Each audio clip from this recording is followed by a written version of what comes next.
Okay, so support staff.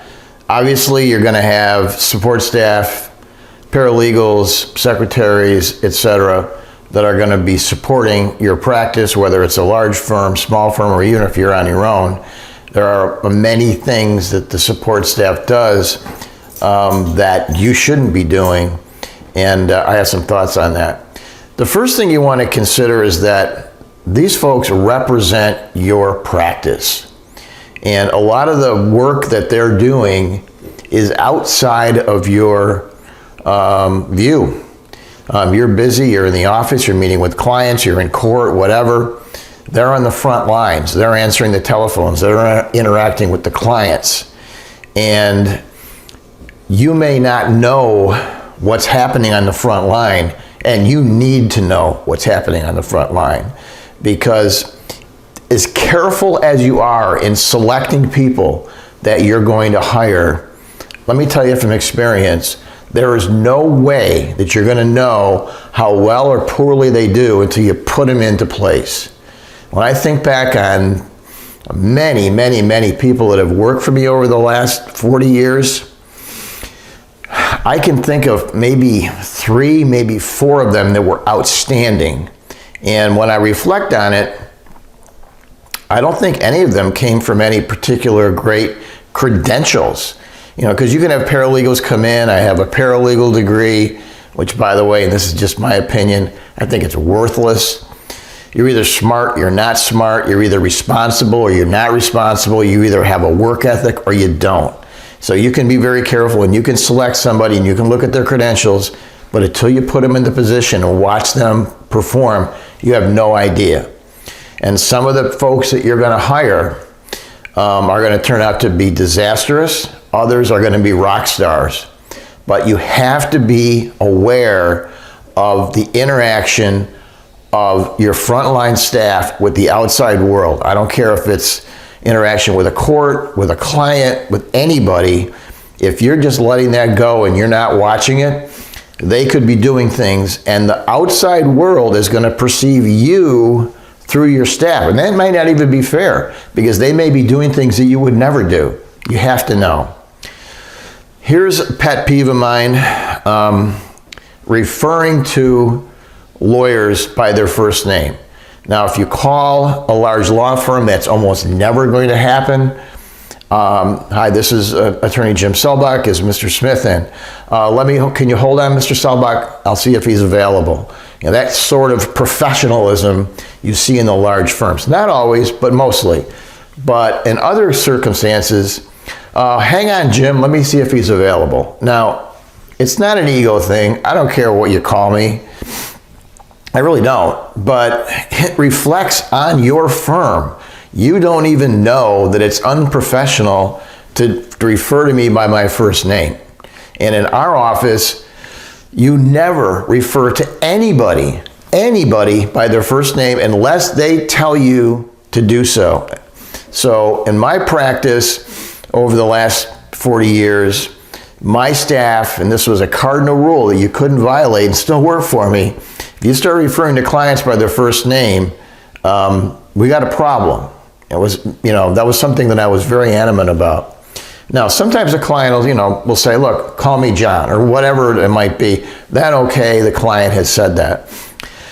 In terms of referring to the lawyer, to me, the rule that I've always followed is, in the office, and outside of the public, I don't care what you call me. You don't have to call me Mr. Selbach, you can call me Jim, I don't really care. And most of my staff would refer to me by my first name as we're interacting. But when they refer to me to other people, it's always Mr. Selbach. It's just a level of professionalism that has an impact. The perception of our practice is really important. And you may think it's a little thing, but it really isn't. Especially, people who are used to dealing with lawyers, if you start violating some of these rules, they're thinking, what kind of law firm is this? It has a very bad perspective. Rudeness. Now, some people are just rude. And if you have an employee that's a rude person and is being rude, maybe not all the times, but being rude to, I don't care anybody, a clerk, the mailman, a client, anybody, you probably will never change that person.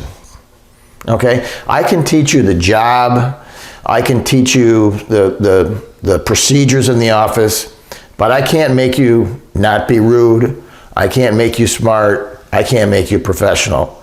So sometimes, and if you're paying attention again, you're going to find you're going to have somebody who's just being rude to people. You have to get rid of that person. It's going to poison your office. Delegation of work. You can delegate too much, or you can delegate too little. There's an enormous amount of things that your support staff can do for you. And if you have the right paralegal, that person can be very valuable to you. So I kind of like push people to see, where are their limits? What can they do and what can't they do? If you delegate too little, then you're doing things, you're taking up your valuable time with things that a support staff person could be doing for you, and you become inefficient. If you put too much responsibility on them, the work product is going to suffer. If you give a paralegal, here, go write this brief, and I do know a lawyer who does that, and I don't know what you're thinking if you're going to let a non-lawyer write your brief. And if you have an associate, that's one thing. Giving advice is the last thing I'd like to talk about in terms of your staff. It is always amazed me that clients will have no problem asking my support staff for legal advice. And it never has ceased to surprise me that some of my staff people have no problem in doing that. You are asking for trouble if you let that happen. You have to set the rule down right out of the gate, and that is this. You're not an attorney, you cannot give advice.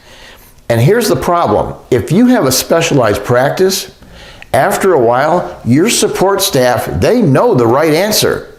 They're giving the proper advice. That's not the point. The point is they're not admitted attorneys. They can't give advice. Now, what time do I have to be in court? Do I have to wear a suit? How long does this normally take? That kind of stuff. I'm not talking about that. I'm talking about straight out, here's the problem I have, what should I do? The answer should always be the same. I'm not an attorney. I can't give you advice. If you would just tell me basically what's going on, I will speak with Mr. Selbach. And if you follow that rule, you're not going to go wrong. But over the years, it's scary. It really is scary. Again, you have to be paying attention here. Your secretary told me, and then I'm like, I grabbed the chair as I'm waiting for what my secretary said.